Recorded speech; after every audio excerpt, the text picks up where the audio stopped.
Hey, welcome to the Whiskey Wealth Warrior podcast. I'm your host, Glen Palmer, and this show is for those who respect the craft of fine spirits and think long term about wealth.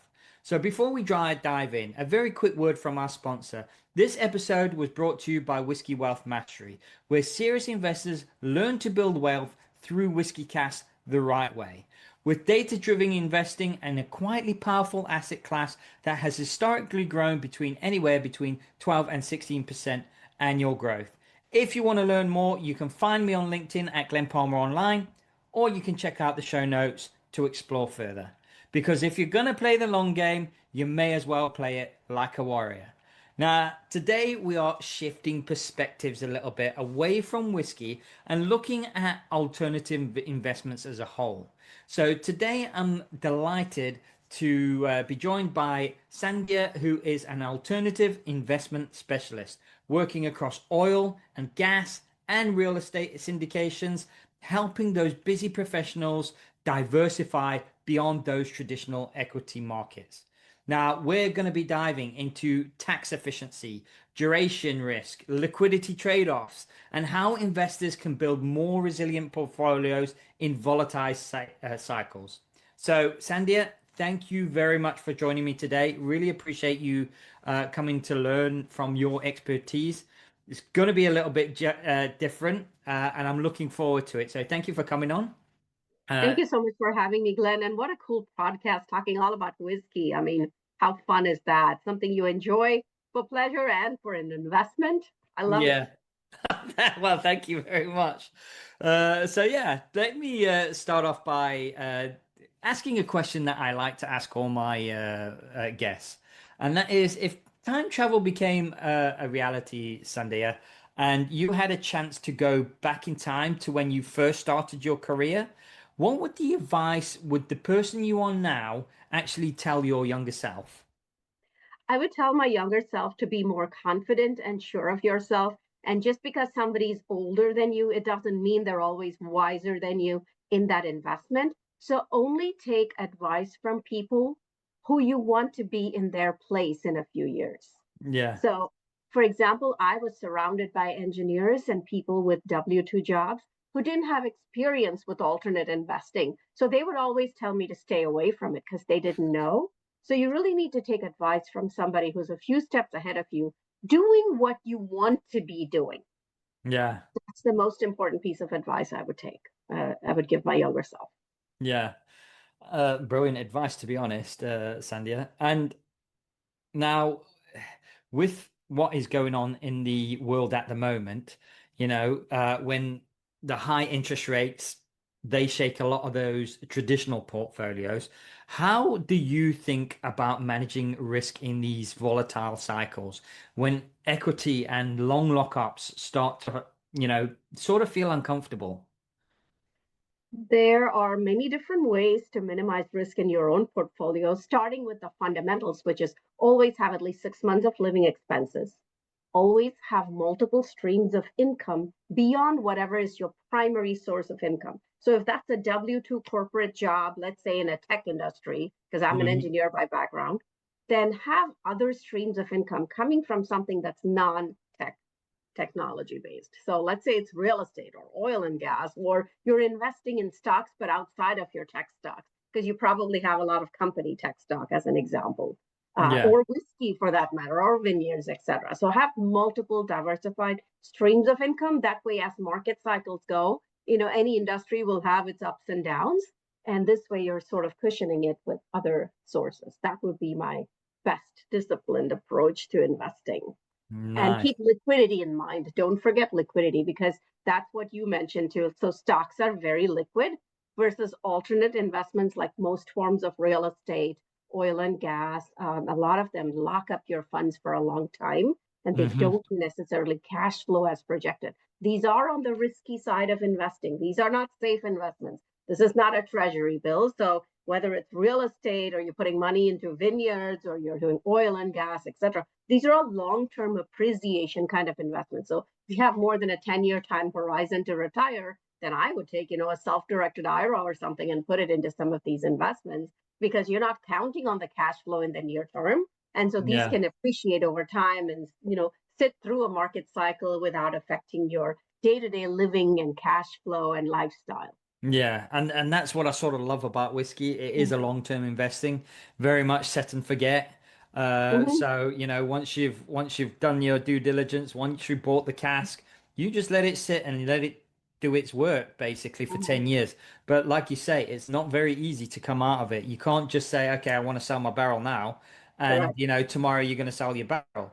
There's got to be a buyer for that. So Mm-hmm. yeah, totally agree with you. So now you work with investors leveraging that oil and gas for Mm-hmm. those tangible and intangible drilling cost benefits. So how should investors think about sort of tax efficiency versus volatility risk, for example? So volatility is real. Nobody can control that. Nobody No. predicted this Iran war or anything else. So you have to be willing to accept. The first thing I tell you with any investment is you could lose 100% of your capital. And if you're not okay with that, if you can't live without it, don't take that risk with any Yeah. investment. And oil is a very volatile investment. And so it goes huge ups and downs. It's one of the most, volatile commodities out there. You can't predict what it's going to do. The only certainty we give investors in an oil and gas investment is how we structure the deal so that the tax savings are a sure thing, because we get our accountant, we get our attorney to structure the deal in a way that you get the tax benefit as a sure thing, and typically it's anywhere from 80 to 90%. So if you Hmm. invested, let's say, $100,000 in 2025 December as an example, you would receive a K1 now that shows minus 80K or minus 90K. So typically, a third of that is your actual savings that you get to keep forever. See, in real estate, you must have heard of a 1031 exchange. So whenever a Hmm. deal is bought and then sold at the time of sale, there are taxes involved, and people try to, defer that by going into a 1031 exchange or buying another real estate asset, right? In oil and gas, these losses are for you to keep. So you don't have to pay that back as a recapture to the IRS because of the tangible and intangible drilling costs, and as well as the depletion allowance that's part of the IRS code for that. So that's why oil and gas is very attractive for high net worth investors who suddenly came up with a lot of money. Maybe their business did really well and they need these tax benefits. However, the way we structure our deals, you only get that in year one. You do not get it in the future years, and there is some risk to it. It's not Yeah. risk free. So you need to understand that. That's for oil and gas. But multifamily real estate is what I did for a very long time. I'm still very heavily managing my assets in multifamily. And the obvious tax advantage of that is just like any real estate, you do get it, but you have to be a real estate professional to fully use up all of it. So if you're working a full time job and then you say, I'm investing passively in real estate, you don't get to use as much of the tax advantage as in the case of a real estate professional, which is, IRS has a specific rules for the number of hours, etc. on that. So you want to check with your CPA. And typically a lot of people have their spouse as the real estate professional while they have the full-time corporate job, and they're able to take advantage of that. But you want to understand the rules before you jump into an investment purely for its tax benefits. Yeah, yeah. And so you mentioned in your LinkedIn bio that you helped this chap called John. Now, when someone like John is overexposed to company stock, how do you sort of help them think through duration risk and liquidity trade-offs in syndications and things like that? So the first thing they have to figure out is their financial goals and cash flow needs, etc. And just like the typical tech stock investor and somebody who's in a high tech company, they have a huge amount of their net worth tied to that one company stock. Just because you keep getting stock options year after year, preferred stock, company stock, and then you might get the stock at a discount, and so you have a stock purchase plan as well. And your Hmm. entire job is dependent on the company doing well. So you're really, imagine the scenario. What if that company crashes for whatever reason, that stock falls for whatever reason? And we walk through that and say, in the next 5 years, if something happens, how exposed are you? What's going to happen to your lifestyle, net worth, cash flow, and other things? And that's when we say, does it make sense to take some of that stock, etc., and put it into investments you are comfortable with that meet your risk tolerance. Like oil Yeah. and gas is a very volatile commodity. Even multifamily syndications, a lot of real estate depends on your upside at the time of sale, whether it's multifamily, single family, etc. Some of them cash flow, but typically in a multifamily syndication, the cash flow is very low in the first 2 to 3 years. You really are betting on the appreciation, which is at the time of sale. Are you okay with that risk? So the most important thing is to understand what are the choices you have out there. Because if I close my eyes and I put my money in the S&P 500 index in the last 5 years, it's done phenomenally well. It requires absolutely no work on my part. So take like a Vanguard index fund. It's got very low fees, as an example. You just put it there, close your eyes, and leave it there. You have the liquidity. So if you needed money for some emergency, you can withdraw it. You can sell Hmm. some of that funds, and you have cash access very quickly. In 24 hours, they can wire the money to you. So Yeah. don't mistake the liquidity aspects that you're going to need, assuming something happens. If you have a layoff, how many of those options can't be exercised and are just gone forever, right? And then what if your company stock does poorly? These are the scenarios we walk through, and the investor has to figure out. I mean, maybe they have a financial planner, they have a CPA, etc. And if their spouse is a real estate professional, then real estate might make sense. But again, it depends on the liquidity needs Yeah. and exposure. So if they're closer to retirement, they want to retire in the next 5 years, that's a different perspective than, oh, I've got another 15 years. I'm probably going to get another job if I get laid off in this job, and how quickly. Also, the risk of AI taking over jobs or Yeah. the jobs moving overseas. And that's why we say have non-correlated assets, giving you that passive income in some way, whether that's dividend stocks or real estate or anything else. So you're not Yeah. dependent on that one company stock. That would be the biggest expert. Now, of course, if you were the Nvidia, right, you'd be like, what do you mean? I look at what I've made, right? And I say, well, think about cashing some of it and just keeping it in a safe place so that if anything happens, not that anything is going to happen to Nvidia, but I'm just saying, whatever that company stock is, I mean, keep a nice cushion so that your lifestyle is not disrupted because of stock crashes or because you're reluctant to sell when the stock market goes down.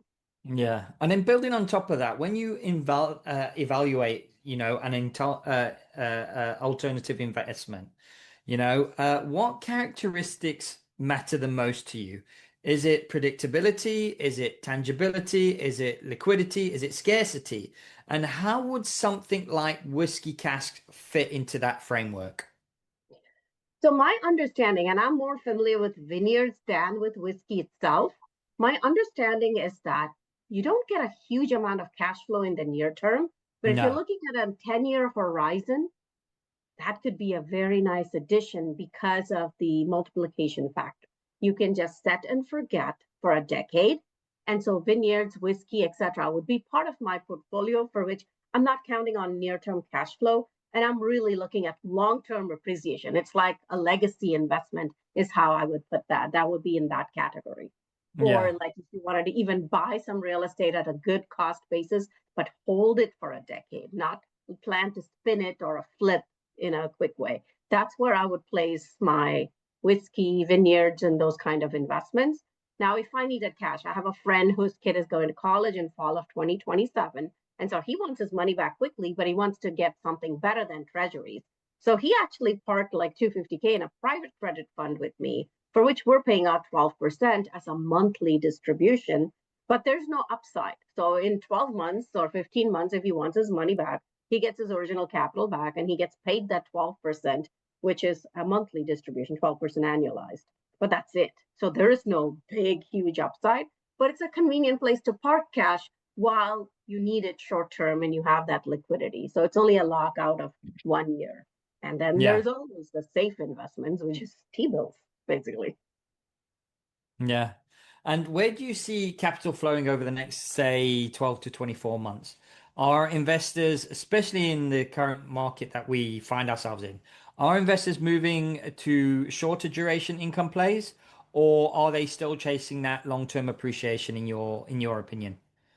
I'm seeing both because multifamily in particular really got crushed when the interest rate hike started in 2022. So real estate in general got crushed. And now people are thinking this is the bottom. This is the best time to buy if you can place cash because deals are to be made and they will appreciate. We have bottomed out. By 2028, 2029, everything is going to be up, going up.